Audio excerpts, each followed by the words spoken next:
It's our declaration of economic independence. My fellow Americans, this is Liberation Day. April 2nd, 2025 will forever be remembered as the day American industry was reborn. This will be indeed the golden age of America. It's coming back. 4월 2일 도널드 트럼프 미국 대통령이 선언했던 해방의 날이 8월 7일 시작됐습니다. 세계 68개 국가와 EU를 상대로 부과한 상호 관세가 발효되는 건데요. 다른 나라들로부터 착취를 당해왔다고 주장하며 관세 전쟁을 벌인 트럼프 정부의 행보, 그리고 전망까지 이슈 플러스가 짚어봤습니다.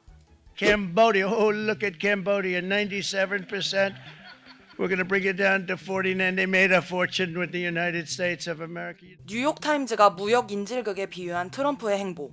최고 50%에 달하는 관세 폭탄을 앞세운 압박형 협상 방식은 전 세계를 혼란에 빠뜨렸는데요. 우리나라와 일본, EU 등은 15% 수준의 상대적으로 낮은 관세율을 확보하면서 선방했다는 반응이죠. 물론 그 대가로 천문학적인 투자 약속을 했습니다. 하지만 그야말로 관세 폭탄을 얻어맞은 국가들도 있습니다. 이번 협상의 최대 멘붕 국가로는 스위스가 꼽히는데요. 스위스 정부는 협상 초기 10% 수준의 관세를 기대했지만 협상 종료 직전에 39%라는 폭탄을 맞았습니다. 주요 수출 품목 중 하나인 롤렉스, 스와치 등 스위스 시계는 미국 내 입지가 좁아질 것이 예상되죠. 스위스 대통령이 뒤늦게 미국으로 달려갔지만 아직 별다른 성과를 내지 못했고요. 50%라는 최고 관세를 얻어맞은 브라질은 트럼프의 정치 보복의 희생자라는데요. 남미의 트럼프라 불리는 극우 성향의 자이르 보우소나루 전 브라질 대통령이 쿠데타 시도 혐의 등으로 기소되자 이를 응징하기 위해 브라질에 말도 안 되는 수준의 관세를 부과했다는 해석이 나오고 있습니다. 브라질은 세계무역기구 제소에 나서겠다고 밝혔고요. 인도도 외교 압박 직격탄을 맞았습니다. 인도가 러시아산 석유를 수입하고 있다는 이유로 25% 추가 관세를 부과하기로 한 겁니다. 인도 외무부는 정당하지도 않고 불합리하다고 강하게 반발했습니다.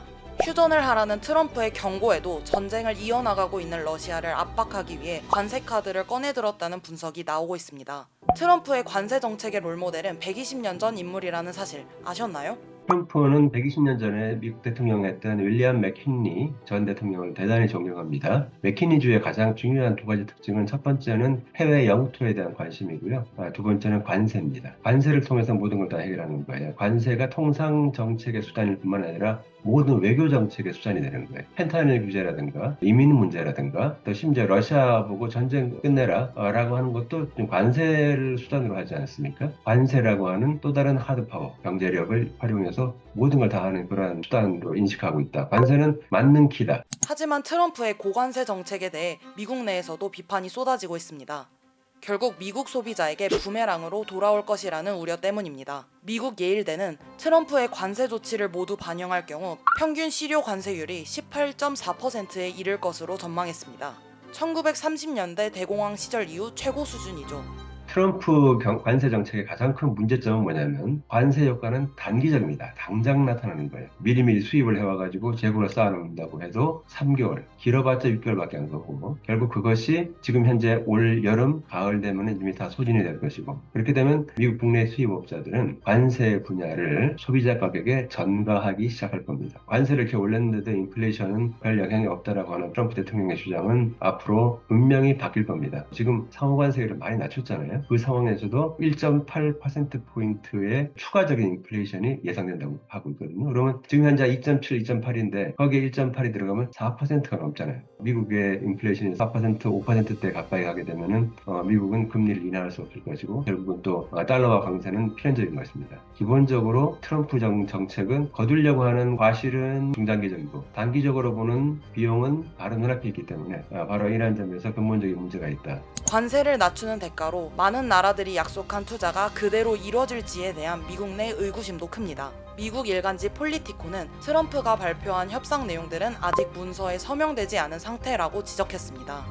여기에 미국 사법부가 트럼프의 상호관세 정책에 위법 판결을 내릴 수도 있어 백지화 가능성도 배제할 순 없습니다. 인플레이션 우려, 위법성 논란까지 감수하면서 트럼프가 이번 관세 전쟁에서 얻어내려는 건 무엇일까요?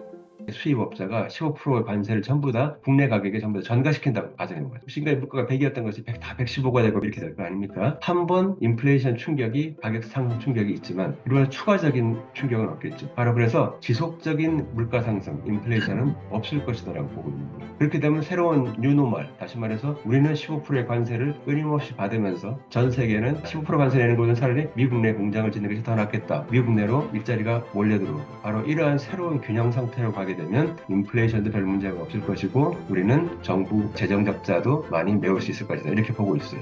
이게 끝이 아닙니다. 반도체에는 최대 100%, 의약품에는 최대 250%의 관세를 매기겠다고 발표하면서 관세 전쟁 2라운드가 벌어질 것이라는 전망이 나오고 있어서입니다. We're going to be putting a very large tariff on chips and semiconductors, but the good news for companies like Apple is if you're building in the United States or have committed to build, without question committed to build in the United States, there will be no charge. 결국 의약품과 반도체 모두 생산 라인을 미국에 짓게 하기 위한 전략인 건데 반도체 강국인 한국 역시 추가 투자 압박에서 자유로울 수 없다는 우려가 큽니다.